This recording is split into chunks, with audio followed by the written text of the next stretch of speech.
Hello and welcome to a new lesson in Linux. In this lesson we will be talking about some of the network tools, and we will start with the tool which is called ping.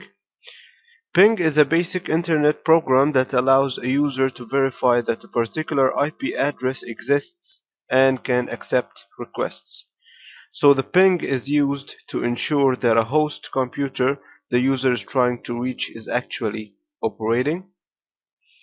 Now I will type the command ping and I will type the name of a website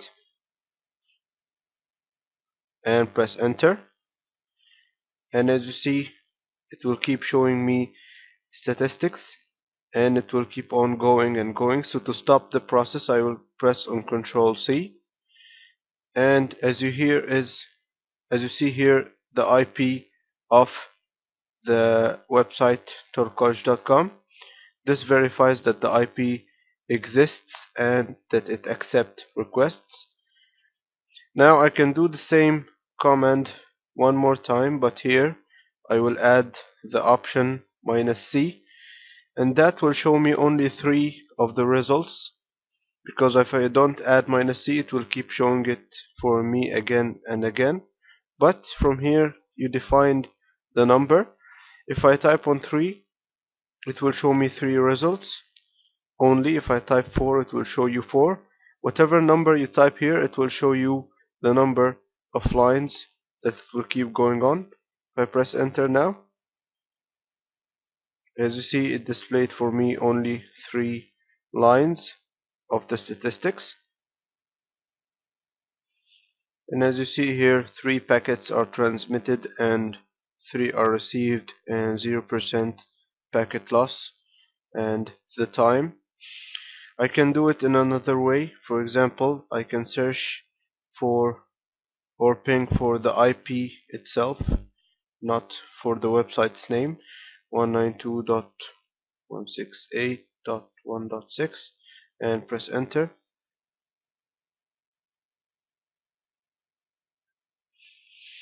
And here it gave you some of the information that this IP is up and that it accepts requests.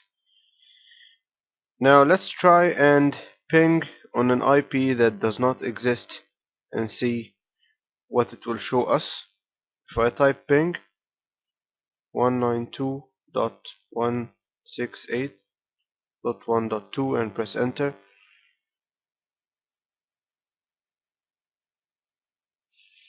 and press Ctrl C now to stop the process. Okay, it seems that this IP is up. I will try with a different number and press enter.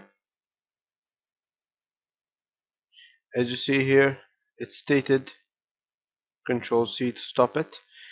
Here it stated for me destination host unreachable.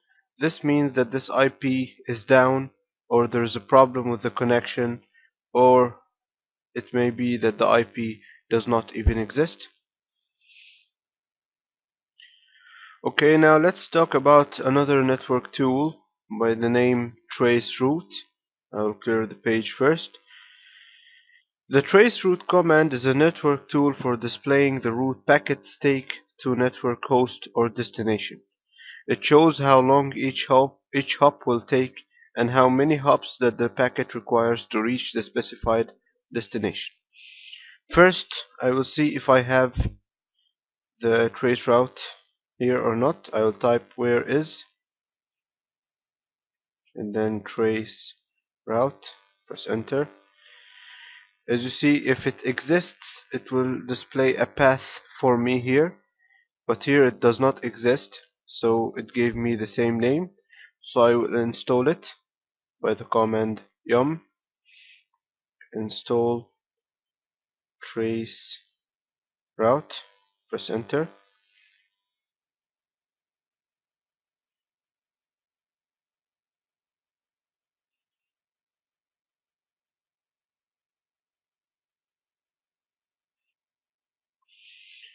Okay, now I'll press on Y to install it, press enter,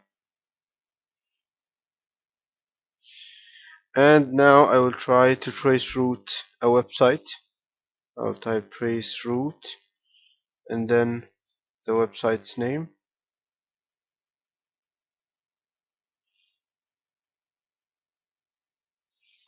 and press enter. And now I will pause the video. It will start tracing, and I will pause the video because this may take some time. As you see here, the process is complete. Here is the hops of the process. I have from 1 to 30 all the way down here, and it came in one of the hops and it displayed stars for me. And these stars, it means that there is a problem and it could not reach to turcollege.com, and I couldn't reach turcollege.com. The problem here, because I've tried earlier in this lesson to ping turcollege.com many times, so the firewall of turcollege.com server blocked my IP. And as you can see, traceroute command may be very useful for you to trace connection problems between your system and any other system in your network or outside your network. I am the owner of the website turcollege.com, so I will remove the block and type the command traceroute again. So I'll type trace route turcology.com,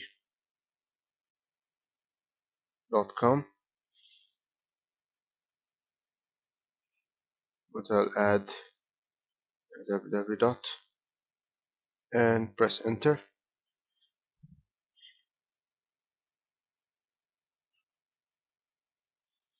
And I'll pause the video again until it finishes its tracing. And as you see here, it took me to the server which contains the website, and here this is the name of the server, and that there is no problems. Now let's check out another tool of the network tools. It will be by the name NSLookup, but I will install it first. Yum install NSLookup.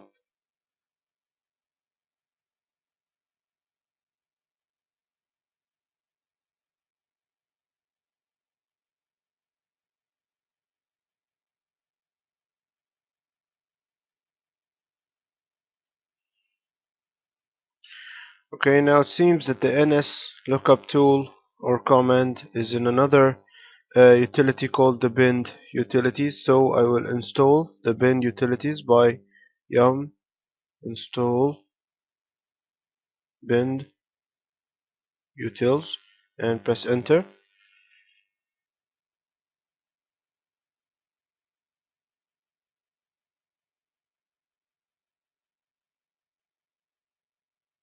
I'll press on Y to complete the installation.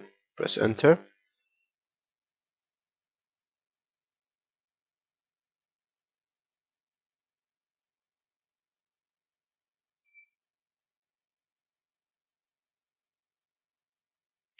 Okay, now I will install.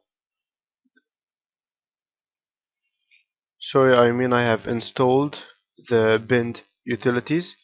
Now I will run the command NSLookup and type a website's name.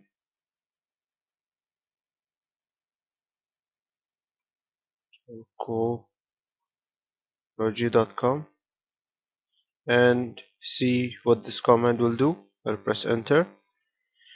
As you see, this command here displays for me the name or the number of the server that I am in, and here is the name of the port that I have used, which is the DNS port.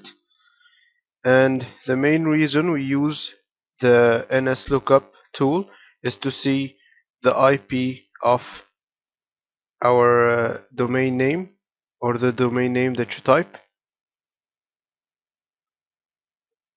There's another tool that you can use too. It's called the dig. If I type dig and type the name of the website and press enter, you see the dig command is exactly like the ns lookup command, but here with some more information, and it also displays the IP of the domain number, the domain name I mean.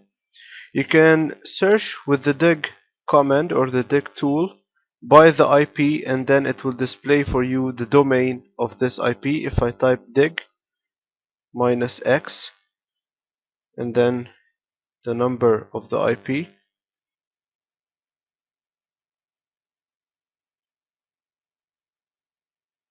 and press enter, as you see here it displayed for me the domain name of the IP that I have made the command with.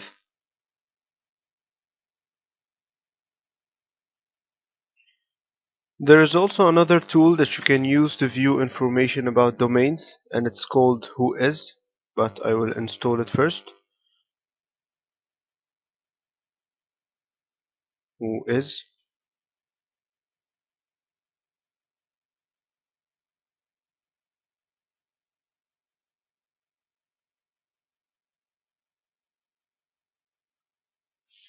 Okay, it seems I have made a mistake in the command here. It's supposed to be J Whois.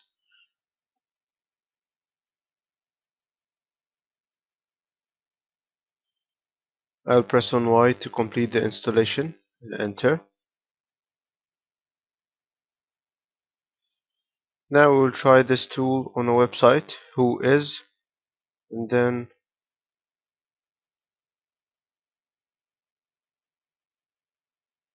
press enter.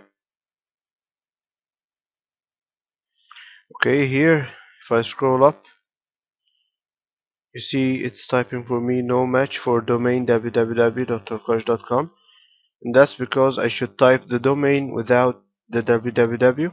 So I will type the command one more time, but I remove this www and press enter. And from here you can find some information that you might like to view, like the registrar and the admin, information about the admin, and things like the name server. There is another tool that we can use. It's called ifconfig. If I type it ifconfig and press enter, as you see here it will display some of the information about your system, for example like your IP, your gateway, but here it will be named mask, your MAC address,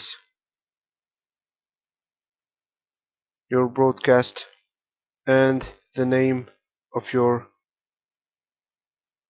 or the number of your network card. If you have more than one network card, you will have ETH here, but with number 1, and the number will be changed.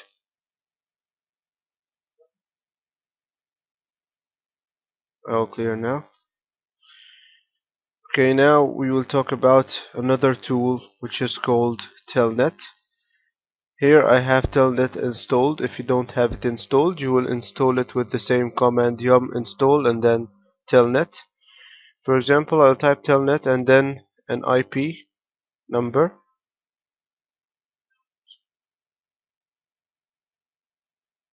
and then 22.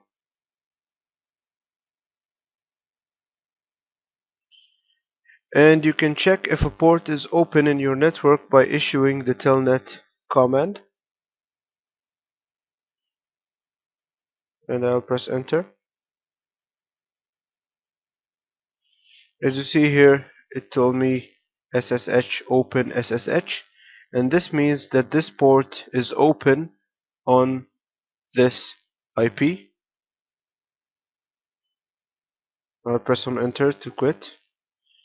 Now I will type the same command one more time, but I will change the number of the port and press enter.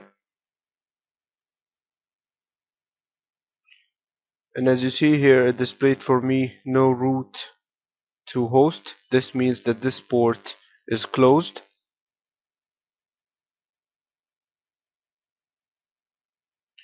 Now we will talk about our final network tool, and it's called the NetStat tool.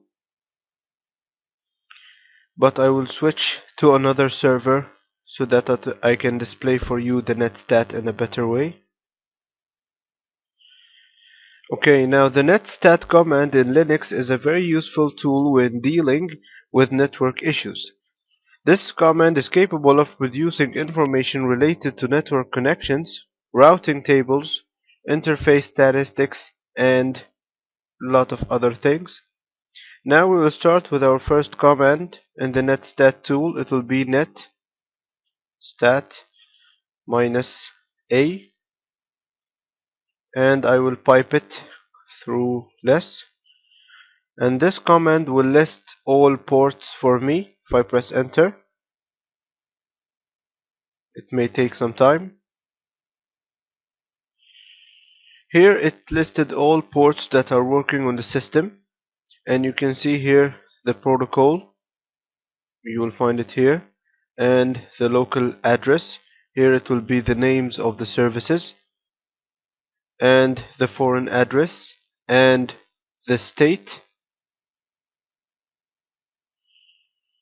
Okay, now I will quit. You press on Q to quit. Now I will type the same command again, but I will add another option here after the A, and it will be N, and I'll press enter.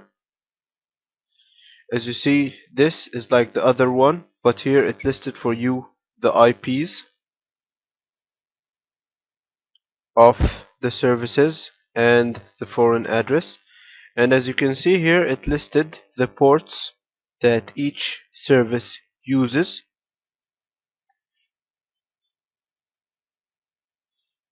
If I scroll down here a little bit, as you can see, here are some foreign IPs, and this displays for you what foreign IP is connecting to your Apache via this port here to this IP. I will quit, and let's have another command. I will type the same command again, but I will remove the AN and remove the less, and add option -L and press enter, and this will display for me all of the listening ports. Let's display it in less to view it in a better way. It may take some time, and as you see here, it listed for me all of the ports that have listening, or or its state is listen, and it displays for you too all of the local services on your system. I can try another command here and make it -ntl and press enter, and this displayed for you all of the ports that have TCP protocol only, and the numbers of the ports that each service uses. I will try another command here and make it ntl and add a P, and this will display for you the name of the program. I'll press enter. As you see, here is the port ID and the program name. Sorry, I mean program ID, not port ID. And here is the name of each program. These are the names, and each name will have next to it its port. Here's the name, and here is its port. And as you can see here, also the shell and here is its port, but we have changed it from the default. If it's default, you will find here 22, and this is the Apache. It has the port 80.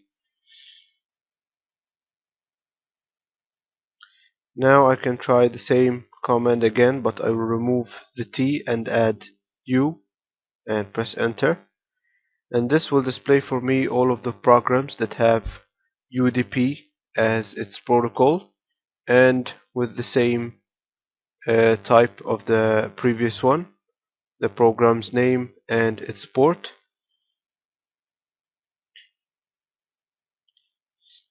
And by this lesson we have talked about the network tools. Thank you for watching and see you in the next lesson.